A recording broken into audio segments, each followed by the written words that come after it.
कृष्णाय वासुदेवाय हरये परमात्मने प्रणतक्लेशनाशाय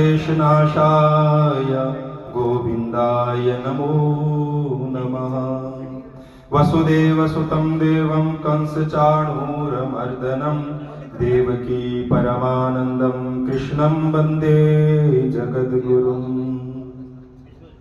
बड़ा ही परम सौभाग्य है, आज श्री कृष्ण जन्माष्टमी है।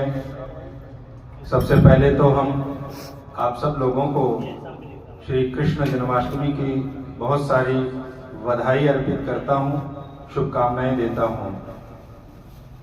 हम कई वर्षों से श्री कृष्ण जन्माष्टमी मनाते भी हैं, उनको पूजते भी हैं। आज इस अवसर पर मैं बिल्कुल अलग आप सब लोगों से निवेदन करना चाहूंगा। भगवान श्री कृष्ण बांसुरी बजाते हैं, लीलाएं रचाते हैं, बहुत अद्भुत लीलाएं भी करते हैं। उन लीलाओं के माध्यम से हम सब लोगों को बहुत मार्मिक संदेश भी देते हैं।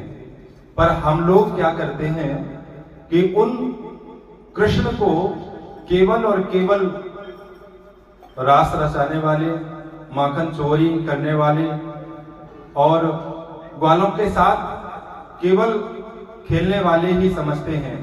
पर उनका जो दूसरा स्वरूप है, किस तरह से रणनीति बना करके दुष्टों का संहार करना, अन्याय को कभी भी बढ़ावा ना देना, असत्य को, अधर्म को समूल नष्ट करने की जो रणनीति है उनके पास, साहस, बल, पौरुष, बुद्धिमत्ता, इन सब चीजों को हम नहीं देखते हैं।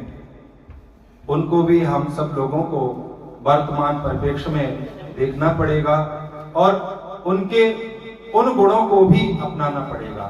तो मैं ये चाहता हूं कि आप सभी लोग इस बार श्री कृष्ण जन्माष्टमी पर संकल्प लें और जो दुराचारी, अत्याचारी, आतंकवादी, विधर्मी जो हमारे धर्म पर कुठाराघात कर रहे हैं, उनको नाश करने के लिए, धर्म को हमेशा हमेशा के लिए मिटाने के लिए कुत्सित जो प्रयास करते जा रहे हैं, उनके लिए हम क्या कदम उठा रहे हैं। इसके लिए भी आपको कृष्ण के उन चरित्रों को स्मरण करना पड़ेगा, जैसे कंस का वध, जरासंध का वध, कौरवों पर पांडवों की विजय किस प्रकार हुई, ये इन सबके पीछे कौन था? केवल और केवल श्री कृष्ण। उनको भी हमें ध्यान रखना पड़ेगा।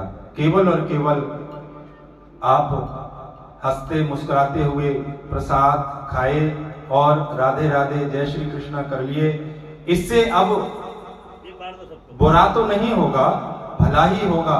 पर सही अर्थों में, सच्चे अर्थों में भगवान श्री कृष्ण की जन्माष्टमी आपको मनानी है, तो उनके सच्चे स्वरूप को भी जानना पड़ेगा।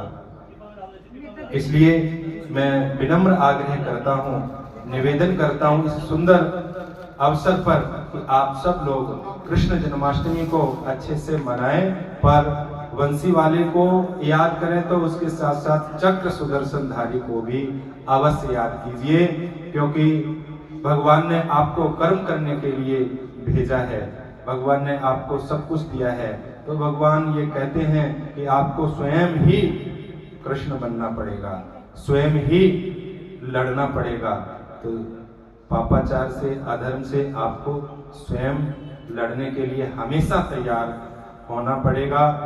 स्वयं को और दूसरों को भी आप प्रेरित करें, यही हमारी प्रार्थना है। पुनः फिर से आप सब लोगों को मैं श्री कृष्ण जन्माष्टमी की बहुत बहुत बधाई देता हूँ, शुभकामनाएं। हरि ओम।